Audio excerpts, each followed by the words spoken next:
শহরের ঐতিহ্যবাহী স্থাপনাগুলির হেরিটেজ তকমা পাওয়ার অপেক্ষার প্রেক্ষিতে জলপাইগুড়ি পুরসভা এবং প্রশাসনের উদ্যোগে শুক্রবার আয়োজন করা হলো এক বিশেষ হেরিটেজ ওয়াক। এই কর্মসূচি ছিল চলমান জলপাইগুড়ি উৎসবের একটি উল্লেখযোগ্য অংশ। হেরিটেজ ওয়াকের বিশেষ উদ্দেশ্য ও মূল লক্ষ্য ছিল জলপাইগুড়ির ঐতিহ্যবাহী স্থাপনাগুলিকে জনসাধারণের কাছে তুলে ধরা এবং নতুন প্রজন্মের মধ্যে ঐতিহ্য সংরক্ষণের বিষয়ে সচেতনতা বৃদ্ধি করা।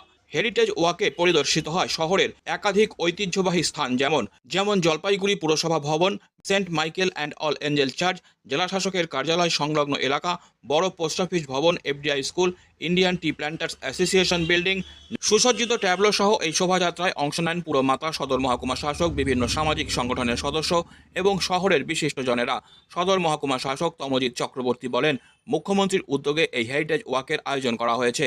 এর মাধ্যমে শহরের ঐতিহ্যবাহী স্থানগুলির সংরক্ষণের বিষয়টি মানুষের কাছে তুলে ধরা হয়েছে।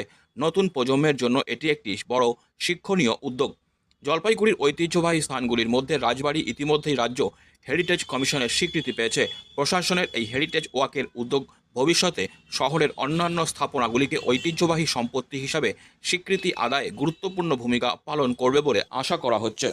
সারা রাজ্যে উদযাপিত হলো পেনশনার দিবস। এই উপলক্ষে গভর্নমেন্ট পেনশনার্স অ্যাসোসিয়েশনের পশ্চিমবঙ্গ জলপাইগুড়ি শাখার পক্ষ থেকে 22 দফা দাবি সনদ জেলা শাসকের মাধ্যমে পশ্চিমবঙ্গের মুখ্যমন্ত্রীর কাছে পাঠানোর জন্য অতিরিক্ত জেলা শাসক সাধারণের হাতে অর্পণ করা হয়।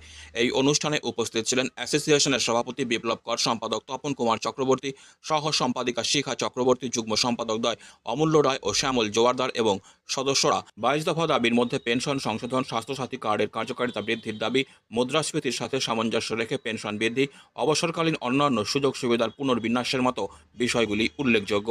পেনশনার দিবসে এই 22 দফা দাবি রাজ্য সরকারের কাছে পেশ করে জলপাইগুড়ি শাখার সদস্যরা আশাবাদী যে তাদের দাবি দ্রুত মেনে নেওয়া হবে এবং পেনশনারদের কল্যাণে কার্যকর পদক্ষেপ নেওয়া হবে।